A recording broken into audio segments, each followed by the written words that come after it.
بسم اللہ الرحمن الرحیم۔ محترم سامعین السلام علیکم۔ سامعین، سیرت النبی صلی اللہ علیہ وآلہ وسلم کے اس موضوع میں اب شروع کرتے ہیں 5 ہجری کے اہم واقعات۔ شعبان 5 ہجری، اس پر آشوب دور میں ایک فتنہ ختم ہوتا تھا تو دوسرا کھڑا ہو جاتا تھا۔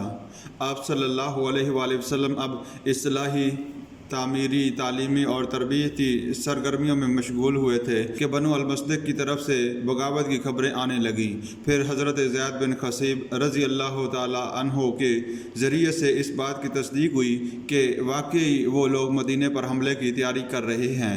یہ لوگ پانی کے ایک چشمے کے کنارے آباد تھے۔ یہ خبر ملتے ہی آپ صلی اللہ علیہ وآلہ وسلم نے خود تیاری شروع کر دی اور زید بن حارثہ رضی اللہ تعالی عنہ کو مدینے میں قائم مقام بنا کر بہت تیزی اور خفیہ طریقے سے پیش قدمی فرمائی، جس سے دشمن مرعوب ہو گیا اور اکثر لوگ تو بھاگ گئے۔ ایک گروہ نے مقابلہ کیا اور تیر اندازی کی۔ اس کے نتیجے میں خود انہی کے 10 آدمی مارے گئے، جبکہ 600 کے قریب جنگی قیدی ہوئے اور مال غنیمت میں 2000 اونٹ اور 5000 بکریاں ہاتھ آئیں۔ بعد میں آپ صلی اللہ علیہ وآلہ وسلم نے بنو المصدق کے رئیس کی بیٹی حضرت جویریہ رضی اللہ تعالی عنہا سے نکاح کر لیا، جس کے نتیجے میں تمام قیدی بھی رہا کر دیے گئے۔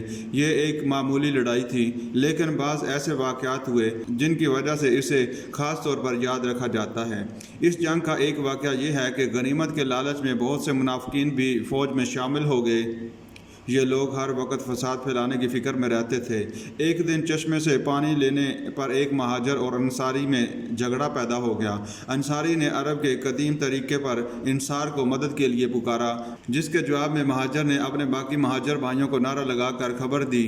یہ نعرے سن کر قریش و انصار نے تلواریں نکال لیں۔ قریب تھا کہ جنگ چھڑ جائے، لیکن چند لوگوں نے بچ بچاؤ کرا دیا۔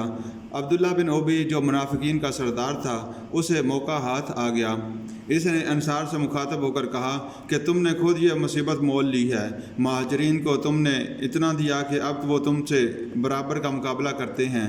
اب بھی وقت ہے، مدد سے ہاتھ کھینچ لو، وہ خود یہاں سے نکل جائیں گے۔ اس نے یہ بھی کہا کہ مدینے پہنچ کر عزت والے یعنی انصار، ذلت والوں یعنی مہاجرین کو نکال دیں گے۔ یہ واقعہ لوگوں نے حضور صلی اللہ علیہ وآلہ وسلم سے آ کر بیان کیا۔ عبداللہ بن ابی کو راز کھل جانے کا علم ہوا تو آپ صلی اللہ علیہ وآلہ وسلم کی خدمت میں حاضر ہوا اور قسمیں کھا کر مکر گیا۔ حضور صلی اللہ علیہ وآلہ وسلم سیاسی مصلحت اور فطری حلم کی بنا پر اسے معاف کر دیا۔ اب سامعین، جو واقعہ پیش آیا، واقعہ افک یعنی حضرت عائشہ رضی اللہ تعالی عنہا پر منافقین نے جو تہمت لگائی تھی، اس لڑائی سے واپسی پر پیش آیا تھا۔ حضرت عائشہ رضی اللہ تعالی عنہا جیسی بے گناہ، معصوم اور پاکیزہ خاتون پر منافقین نے بدکاری کا الزام لگایا اور اپنی چرب زبانی سے کئی مسلمانوں کو بھی اس میں شامل کر لیا۔ 1 ماہ تک وہ من گھڑت واقعے کا چرچا کرتے رہے، یہاں تک کہ اللہ تعالیٰ نے سورۃ نور میں ان کی برات کا اعلان فرمایا اور ساتھ ہی اس فتنے میں پڑنے والوں کے لیے سزا مقرر کی، جو بعد میں بھی کسی ایسے واقعے پر دی جا سکتی ہے، یعنی بغیر دیکھے بھالے محض سنی سنائی باتوں پر یقین کر کے اسے آگے پھیلانا کس قدر خطرناک بات ہے۔ اس کا اندازہ اسی ایک واقعے سے ہو جاتا ہے۔ کسی معاشرے اور کسی نظام جماعت کی، خاص طور پر اس وقت جب کہ وہ دنیا بھر کی اخلاقی اصلاح کے لیے قائم ہوا ہو، یہ بھاری ذمہ داری ہے کہ محض سنی سنائی باتوں پر یقین نہ کرے۔ یہ خطرناک بات ہوگی کہ معاشرے میں افواہیں اور غیر ذمہ دارانہ باتیں آسانی سے پھیل جائیں، جن پر نہ غور و فکر کیا جائے، نہ تحقیق ہو، اور ہر شخص کو آزادی ہو کہ جہاں چاہے جس کی چاہے بے عزتی کر دے۔ یہی وجہ ہے کہ اسلام ایسے واقعات کا سختی سے نوٹس لیتا ہے اور ایسا کرنے والوں کے لیے سزا بھی سخت رکھی گئی ہے، تاکہ فتنہ پھیلانے والوں کو جرأت ہی نہ ہو سکے۔ ہمیں بھی چاہیے کہ جب بھی کوئی شخص ہمیں کوئی خبر سنائے تو جب تک اس کی تصدیق نہ ہو جائے آگے کسی کو نہ بتائیں، کیونکہ اسی طرح افواہیں پھیلتی ہیں اور معاشرے میں پریشانی کا باعث بنتی ہیں۔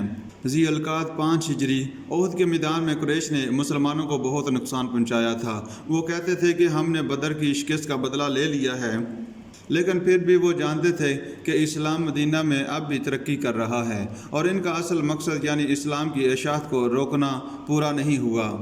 اس لیے وہ حسد کے مارے جل رہے تھے اور مسلمانوں کو نقصان پہنچانا چاہتے تھے۔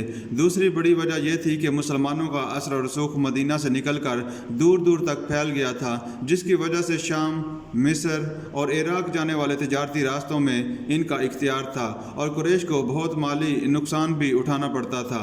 مدینہ کے جو یہودی قبائل اپنی بدعمالیوں کی وجہ سے جلا وطن کر دیے گئے تھے، وہ مشرکین مکہ سے مل گئے۔ اس کے علاوہ بھی مکہ کے آس پاس کے قبیلے قریش سے مل گئے۔ اس طرح ایک بہت بڑا لشکر تیار ہو گیا اور 2 سال تک مسلسل جنگ کی تیاری کے بعد مدینہ پر حملہ کے لیے روانہ ہو گیا۔ حضور صلی اللہ علیہ وآلہ وسلم کو جب ان تیاریوں کا علم ہوا تو صحابہ اکرام رضی اللہ تعالیٰ عنہ کو مشورے کے لیے بلایا۔ اتنی بڑی تعداد کے مقابلے میں کھلے میدان میں لڑنا بہت مشکل تھا، اس لیے حضرت سلیمان فارسی رضی اللہ تعالیٰ عنہ نے رائے دی کہ ایران کے دستور کے مطابق شہر کے گرد خندق کھود کر اندر رہ کر دشمن کا مقابلہ کیا جائے۔ آپ نے اس تجویز سے اتفاق فرمایا اور اپنے چند ساتھیوں کے ساتھ شہر کے گرد چکر لگا کر فوجی اہمیت کے مقامات کا جائزہ لیا۔ آخر طے پایا کہ عورتوں، بچوں، مویشیوں اور قیمتی سامان وغیرہ کو ان گھڑیوں چھوٹے چھوٹے قلعوں میں منتقل کر دیا جائے جو مدینہ میں بکثرت تھے۔ اسی طرح مدینہ کے 3 اطراف میں باغات اور محلے تھے جن کی حد بندی دیواروں سے کی جاتی۔ اس طرح دشمن کے اس طرف سے حملے کا خطرہ نہیں تھا، صرف شمالی حصہ کھلا تھا، اس لیے اس طرف نیم دائرہ نما خندق کھودی گئی۔ اس کی تیاری میں حضور صلی اللہ علیہ وآلہ وسلم نے سب صحابہ کے ساتھ حصہ لیا، مٹی کھودی، پتھر ڈھوئے اور بھوک و پیاس کی شدت برداشت کی۔ دشمن کا لشکر جب مدینہ کے قریب پہنچا تو خندق دیکھ کر حیران رہ گیا، کیونکہ اہل عرب کے نزدیک یہ نئی چیز تھی۔ آخر وہ خندق کی دوسری جانب ٹھہر گئے۔ مسلمانوں کے مختلف گروہ باری باری پہرا دیتے، کبھی کبھی دشمن خندق کے زیادہ نزدیک آنے کی کوشش کرتا تو تیر اندازی کی جاتی، کبھی کوئی خندق پھیلانے کی کوشش کرتا تو تلوار سے حملہ کر کے اسے جان سے مار دیتے۔ میثاق مدینہ کی روح سے یہود اس بات کے پابند تھے کہ مدینہ پر حملے کی صورت میں مسلمانوں کے ساتھ مل کر دفاع کریں گے۔ آغاز میں تو انہوں نے کچھ تعاون کیا، لیکن جب تحویل کعبہ ہو گیا تو وہ بھی غداری کرنے لگے۔ اس پر حضور صلی اللہ علیہ وآلہ وسلم نے تقریباً 200 آدمیوں کا ایک دستہ ان کے مقابلے کے لیے مخصوص کر لیا تاکہ بوقت ضرورت ان اندرونی دشمنوں سے نپٹا جا سکے۔ یہودی قبیلہ بنو قریظہ نے جب دیکھا کہ مسلمانوں سے مقابلہ آسان نہیں تو ایک دن وہ ان گڑھیوں کی طرف گئے جہاں مسلمان عورتیں اور بچے تھے تاکہ وہ جائزہ لے سکیں کہ ان پر کیسے حملہ کیا جا سکتا ہے۔ ایک یہودی حالات کا جائزہ لینے کے لیے گڑھی میں اترا۔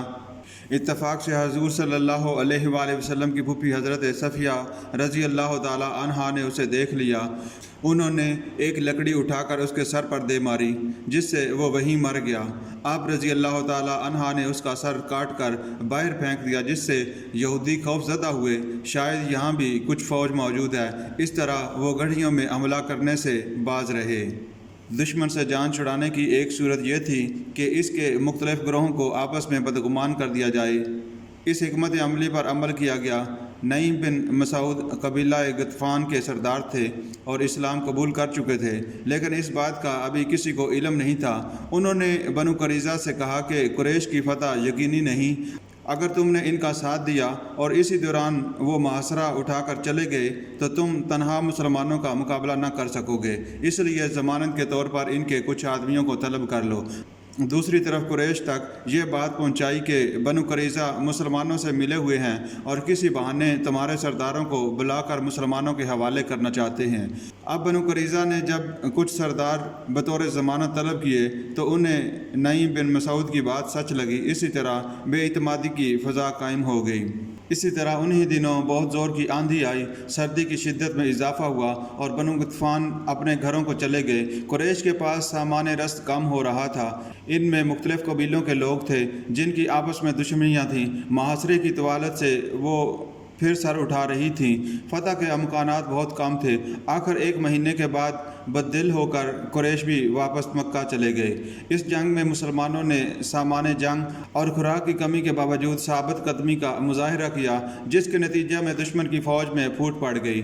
اوپر سے سامان رست بھی کم ہونے لگا اور سردی میں بھی حیرت انگیز اضافہ ہو گیا۔ اس کے علاوہ قریش کے مقدس مہینے ذی القعدہ کی آمد تھی، شوال ختم ہو رہا تھا، اس مہینے میں وہ لڑائی نہیں کرتے تھے۔ ان سب وجوہات کی بنا پر قریش ناکام واپس چلے گئے۔ اس جنگ کو جنگ خندق یا جنگ احزاب اس لیے کہتے ہیں کیونکہ مسلمانوں نے اپنی حفاظت کے لیے خندق کھودی تھی۔ اسی طرح کفار کے مختلف گروہ اکٹھے ہو کر مسلمانوں کے خلاف لڑنے کے لیے آئے تھے، اس لیے اسے جنگ احزاب یعنی مختلف گروہوں کی متفقہ لڑائی بھی کہا جاتا ہے۔ یہ لڑائی فیصلہ کن ثابت ہوئی۔ کفار کے مختلف گروہ مل کر بھی مسلمانوں کو نقصان نہ پہنچا سکے۔ اب مسلمانوں کو بھی یقین ہو گیا کہ عرب کی کوئی طاقت انہیں ختم نہیں کر سکتی۔ اب قریش کی جانب سے حملے کا خطرہ ٹل گیا اور مدینہ ان کی طرف سے محفوظ ہو گیا۔ آس پاس کے قبیلوں پر بھی مسلمانوں کا رعب بڑھ گیا۔ ان میں سے جو محض قریش کے ڈر سے مسلمانوں کے قریب نہیں آتے تھے، اب آزادانہ مدینہ آنے لگے، اور بہت سو نے تو اسلام بھی قبول کر لیا، جن میں یمامہ کا سردار بھی شامل تھا۔ قریش کی تجارت شام، عراق کے بعد یہیں ہوتی تھی۔ اب وہ معاشی اعتبار سے بالکل تباہ ہو کر مسلمانوں کے رحم و کرم پر تھے۔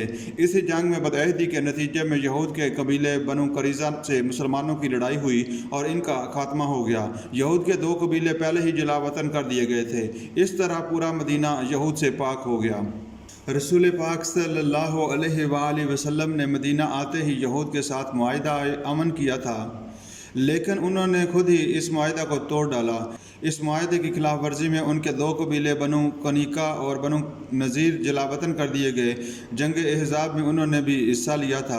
اب غزوہ خندق میں بنو قریظہ نے کھل کر کفار کا ساتھ دیا اور معاہدہ کی خلاف ورزی کی۔ اب اس کے سوا اور کوئی صورت نہ تھی کہ اس کے ساتھ 2 ٹوک بات کی جائے۔ حضور صلی اللہ علیہ وآلہ وسلم نے غزوہ خندق سے فارغ ہوتے ہی حکم دیا کہ ہتھیار اتارنے سے پہلے بنو قریظہ کی طرف بڑھیں۔ اگر وہ صلح سے پیش آتے ہیں تو ان سے نرمی کا برتاؤ کیا جاتا، لیکن وہ تو جنگ کا ارادہ کر چکے تھے، اس لیے وہ قلعہ بند ہو گئے اور حضور صلی اللہ علیہ وآلہ وسلم کے خلاف اعلانیہ باتیں کرنے لگے۔ 1 مہینے تک ان کا محاصرہ جاری رہا۔ آخر انہوں نے کہا کہ ہم سعد بن معاذ کو اپنا حکم بناتے ہیں، وہ جو بھی فیصلہ کریں گے ہمیں منظور ہوگا۔ حضرت سعد بن معاذ رضی اللہ تعالی عنہ اور ان کا قبیلہ اوس بنو قریظہ کا حلیف رہ چکا تھا، اس لیے ان کا خیال تھا کہ وہ ان کے حق میں فیصلہ کریں گے۔ اگر وہ حضور صلی اللہ علیہ وآلہ وسلم کا اپنا حکم بناتے تو رحمت للعالمین یقیناً وہی فیصلہ فرماتے جو پہلے 2 قبیلوں کے لیے کیا تھا، یعنی اپنے ساز و سامان سمیت مدینہ سے نکل جائیں۔ اب حضرت سعد رضی اللہ تعالی عنہ نے تورات کے حکم کے مطابق فیصلہ کیا، یعنی تورات کا حکم تھا کہ جب دشمن صلح پر آمادہ نہ ہو، اس کا محاصرہ کر کے اسے مغلوب کر لیا جائے، پھر لڑائی کے قابل تمام مرد قتل کر دیے جائیں، جبکہ عورتیں اور بچے قیدی بنا لیے جائیں۔ چونکہ یہ فیصلہ ان کے اپنے عقیدے کے مطابق تھا، اس لیے اب اسے قبول کرنے کے سوا کوئی راستہ نہیں تھا۔ اس فیصلے پر عمل کیا گیا اور ان کے 400 کے قریب مرد قتل کر دیے گئے اور عورتیں اور بچے غلام بنا لیے گئے۔ ان کے مال پر بھی مسلمانوں کا قبضہ ہو گیا۔ سامعین، 5 ہجری کے اہم واقعات میں حضور صلی اللہ علیہ وآلہ وسلم نے اپنی پھوپھی ذات حضرت زینب رضی اللہ تعالی عنہا سے نکاح فرمایا۔ وہ اس سے پہلے آپ کے منہ بولے بیٹے حضرت زید بن حارثہ رضی اللہ تعالی عنہ کے نکاح میں تھی۔ منافقین نے اس واقعے کو بہت اچھالا، لیکن آپ صلی اللہ علیہ وآلہ وسلم کے اس عمل سے ثابت ہو گیا کہ اسلام میں منہ بولے بیٹے کی بیوہ سے نکاح جائز ہے۔ معصوم عورتوں پر تہمت کی سزا مقرر ہوئی، بدکاری کے لیے 100 کوڑوں کی سزا نازل ہوئی۔ اسی طرح شوہر یا بیوی کے پاس اگر بدکاری کا ثبوت نہ ہو تو الزام کی صورت میں لعان کا طریقہ جاری ہوا، یعنی قسمیں کھانے کے بعد ہمیشہ کے لیے انہیں ایک دوسرے سے الگ کر دیا جائے۔ عورتوں کے لیے پردے کا حکم نازل ہوا۔ زہار پر کفارہ کی سزا مقرر کی، یعنی بیوی کو ماں بہن کی طرح کہنا، یعنی جس طرح وہ حرام ہے اسی طرح اسے بھی کہنا۔ پانی کی عدم موجودگی میں غسل یا وضو کی حاجت کے وقت تیمم کی سہولت دی گئی۔ صلاۃ خوف و حالت جنگ میں نماز پڑھنے کے طریقے کا حکم بتایا گیا۔